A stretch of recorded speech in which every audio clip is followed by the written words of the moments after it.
untuk saya memberikan penyuluhan sore hari ini dengan topik diversifikasi olahan buah pisang menjadi olahan keripik pisang rasa.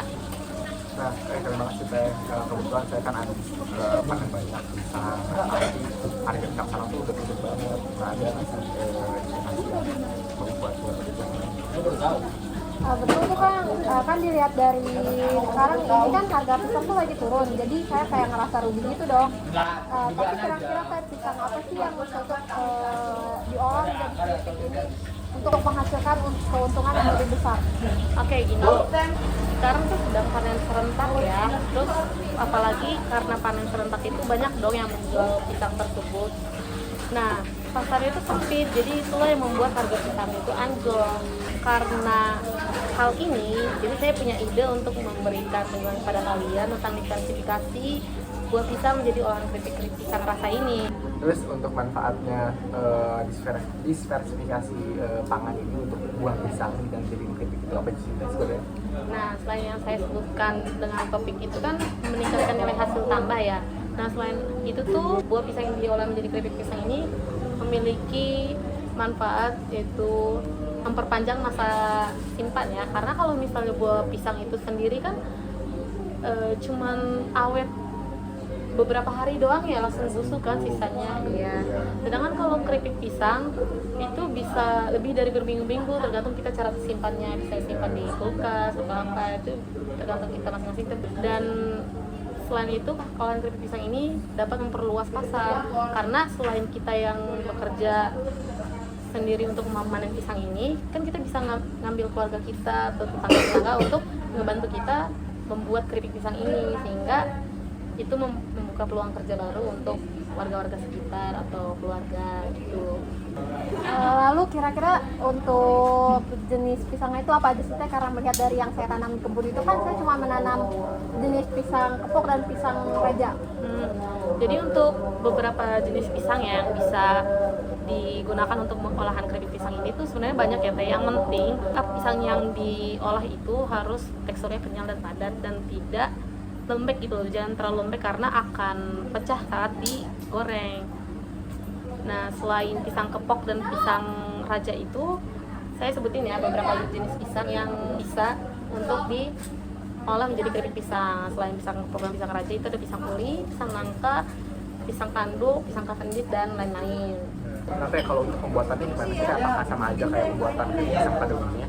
Iya betul, pembuatannya itu sama kayak keripik pisang pada umumnya.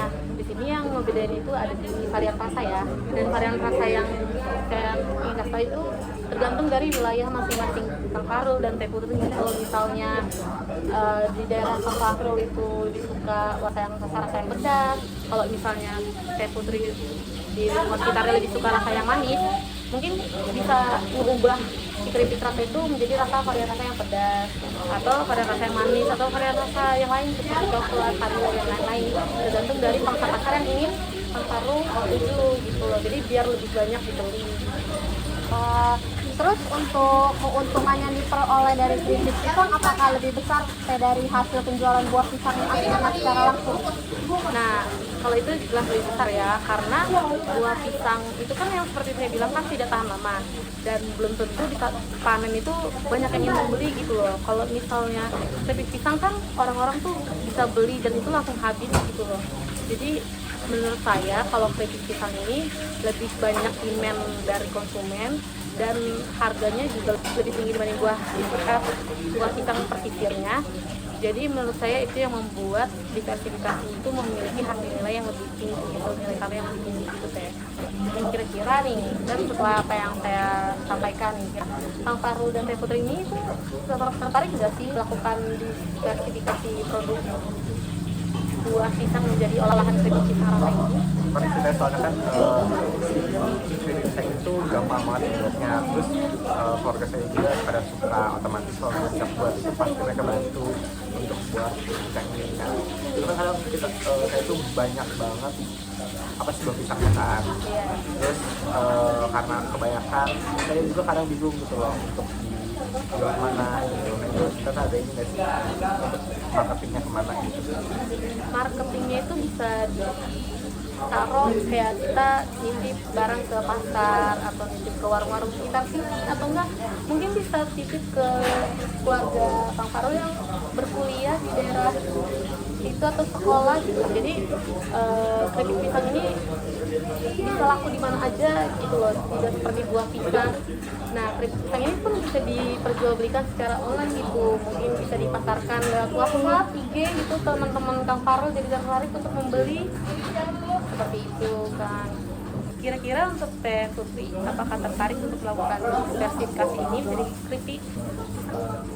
Dari apa yang Teteh jelasin sih saya tertarik ya untuk melakukan diversifikasi pisang ini, karena kan saya udah nanam tanaman pisang sendiri ya Teh, jadi saya bisa memanfaatkan apa yang sudah saya tanam. Selain untuk dijual, jadi untuk konsumsi pribadi Iya ya? betul. Baik, terima kasih atas waktunya Kang Teh. Kira-kira ada yang ingin ditanyakan lagi? Nah, cukup Teh, terima kasih karena sudah berbagi informasi bagi ke Teh. Cukup Teh saya juga. Oke, terima kasih atas waktunya. Kurang lebihnya mohon maaf. Wassalamualaikum warahmatullahi wabarakatuh. Waalaikumsalam warahmatullahi wabarakatuh. Semoga hari-harinya tetap berjalan dengan baik ya.